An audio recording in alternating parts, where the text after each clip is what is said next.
Bom dia, gente! Aulinha de ciências hoje. Vamos lá. Página 233 a 237. Vamos lá? Bons e maus condutores de energia elétrica.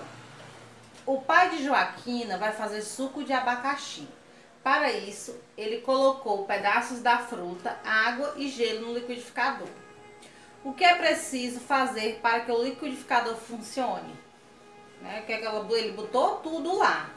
Né? O que é que está faltando para o liquidificador funcionar? Ele deve ser conectado aí, né? Na energia, colocado aí no botão, na tomada, né? Depois ele liga o liquidificador. Se você observar aí no liquidificador, tem um zerinho e um tracinho, né? No zerinho ele tá desligado e no tracinho ele tá ligado, certo? Então ele tem que botar o plugzinho aí na tomada, né? O liquidificador na tomada e girar o botãozinho no número 1 para ele começar a funcionar. Como a energia elétrica chega até o aparelho elétrico, né? Como é que a energia chega até o liquidificador?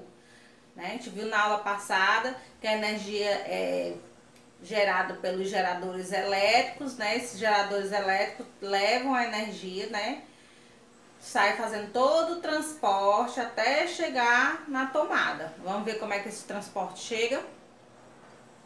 Para o liquidificador ou qualquer outro equipamento elétrico funcione, é preciso conectar seu plug à tomada.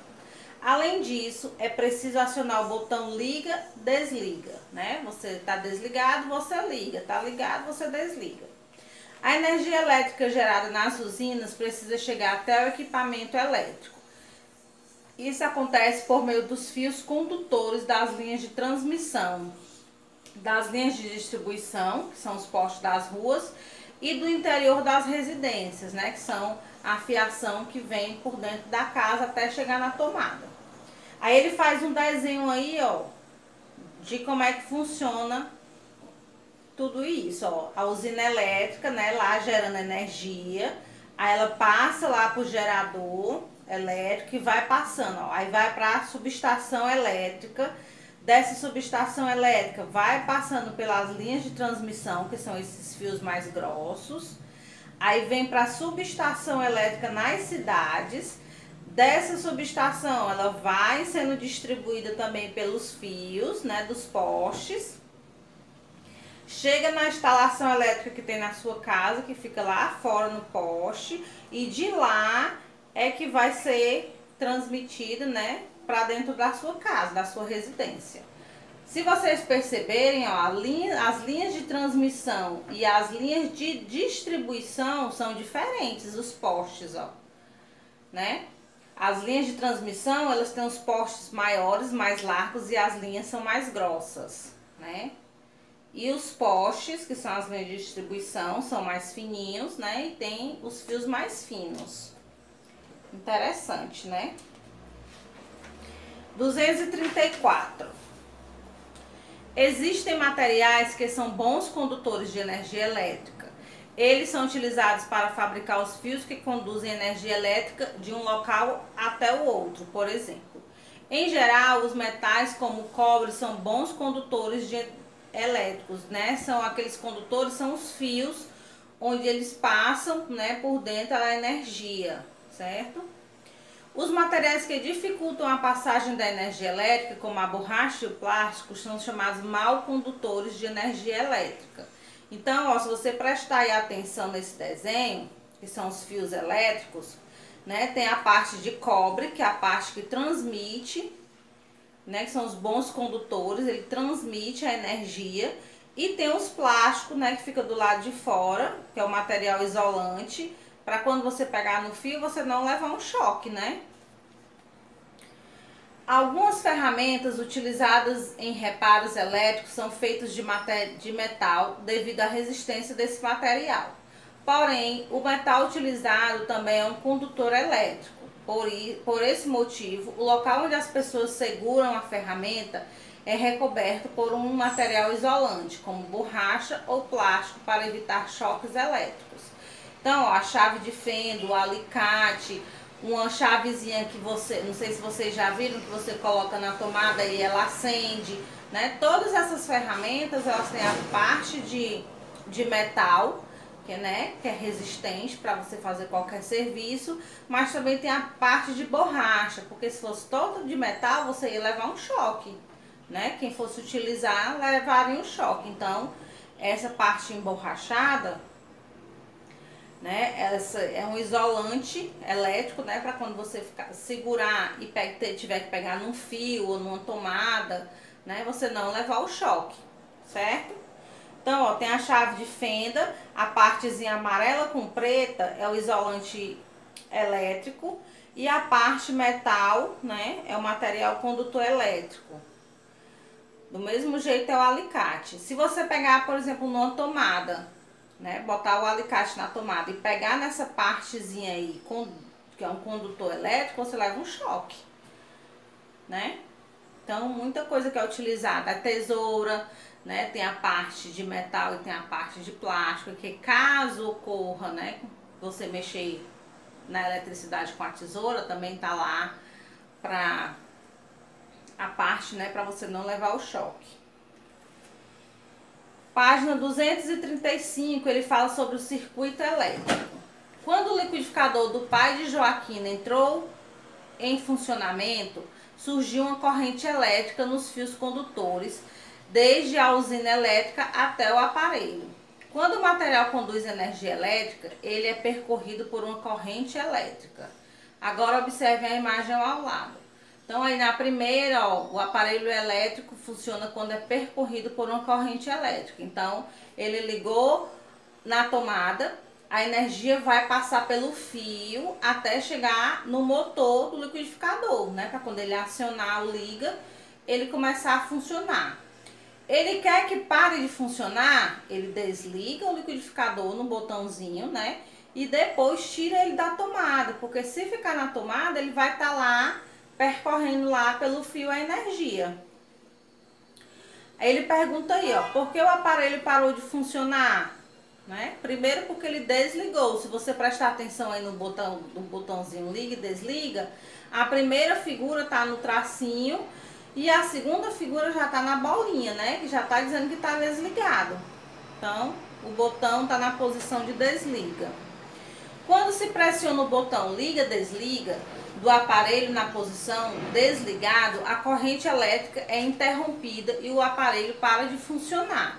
Então, dentro do motor do liquidificador, de qualquer aparelho elétrico, quando você aciona esse botãozinho, ele fecha lá também. Então, a energia ela para de entrar no motor, ela fica somente no fio. Enquanto o fio está na tomada, a corrente elétrica está lá circulando.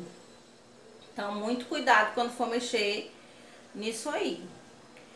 O caminho percorrido pela corrente elétrica é chamado circuito elétrico. Um circuito elétrico é formado basicamente por um gerador elétrico, por fios condutores e pelo dispositivo elétrico. Veja a seguir a representação de um circuito elétrico simples. Então, ele fez aí para você entender como é, ó. Tem a lâmpada e tem a pilha, tá? Também é um condutor de energia, a pilha, tá? Não é só a tomada, não. Os fios condutores conectam o dispositivo elétrico ao gerador elétrico. Então, tá aí, ó. Foi ligado na lâmpada e da lâmpada foi para a pilha, certo? A lâmpada é o dispositivo elétrico. Quando surge uma corrente elétrica nesse circuito, ela acende. A pilha é um gerador elétrico que fornece energia ao circuito. Então, tá aí a pilhazinha, né? Ligando com os fios condutores, né? Levando a energia para a lâmpada para ela poder acender. Página 236. Geralmente, os circuitos elétricos apresentam interruptores, que permitem iniciar ou interromper uma corrente elétrica quando ligamos ou desligamos um aparelho. O botão de liga-desliga do liquidificador é um exemplo de interruptor. Então, o interruptor, né, tipo da lâmpada, né, tem um interruptor, liga, desliga, né. Veja a seguir como o interruptor atua em um circuito elétrico. Então, o interruptor da lâmpada, né, faz isso. Ela liga a lâmpada e desliga a lâmpada. Nessa situação, o interruptor está em uma posição que possibilita o surgimento de uma corrente elétrica no circuito, acendendo a lâmpada elétrica. Nesse caso, temos um circuito elétrico fechado, né? Tá desligado ou tá baixo, né? O interruptor tá baixo, acende a luz, certo? Você prestar atenção aí no desenhozinho do interruptor, das duas figuras você vai ver, um tá baixo, o outro tá alto. Nessa situação, o interruptor está em uma posição que impede o surgimento de uma corrente elétrica no circuito, por isso a lâmpada elétrica não acende. Nesse caso, temos um circuito elétrico aberto. Então, quando você baixa, você fecha esse circuito, a energia passa. Quando você levanta, né, não tem como a energia passar, então a lâmpada não acende. Então, quando está baixo, que a energia percorre, é um circuito elétrico fechado. Quando está alto, que a energia não percorre, é um circuito elétrico aberto, certo? Na 237 é uma atividade, você vai fazer bem rapidinho, que eu volto com a correção, ok? Pronto? Vamos lá? 1. Complete o diagrama de acordo com as sentenças a seguir. A. São responsáveis por fornecer energia elétrica em um circuito elétrico. Exemplos: pilhas e baterias. Pilhas e baterias são o quê? Geradores. Então, escreva aí no item A, geradores. B. Dispositivo que transforma energia elétrica, principalmente em energia luminosa. Quando tá lá que eu boto a energia elétrica, ela se ilumina. Como é o nome disso? Lâmpada. C. Surge quando o circuito elétrico está fechado. Ela percorre os fios condutores e faz os equipamentos elétricos funcionarem. O que é isso? Corrente elétrica, né? A corrente elétrica que está circulando lá no circuito. D. Materiais utilizados para encapar fios condutores visando evitar choques ou curtos-circuitos. Isolantes, né? Eu boto lá para isolar, né, que aconteça um choque ou um curto-circuito. Então, são isolantes. Quais são os tipos de isolante?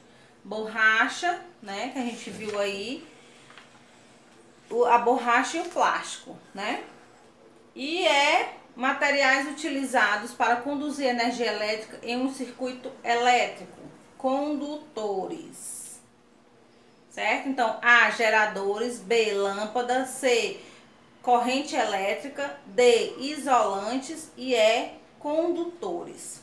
E a questão 2, identifica o circuito elétrico, os componentes abaixo. Equipamento elétrico é a lâmpada. Gerador elétrico é quem gera a energia. Quem é que está gerando a energia aí? A pilha. Então, pilha é o 2. O fio condutor é o fio, né? O fiozinho preto, que é o 3. E 4 é um interruptor, onde liga e desliga, certo? Então, a lâmpada é 1, a pilha é 2, o fio 3 e o interruptor 4. Ok? Então, terminamos aí. Se você tiver aí esse material para essa experiência, 238 e 239, e você quiser fazer, é bem interessante. Se fizer, posta para mim ver, ok? Beijinhos e até a próxima aula.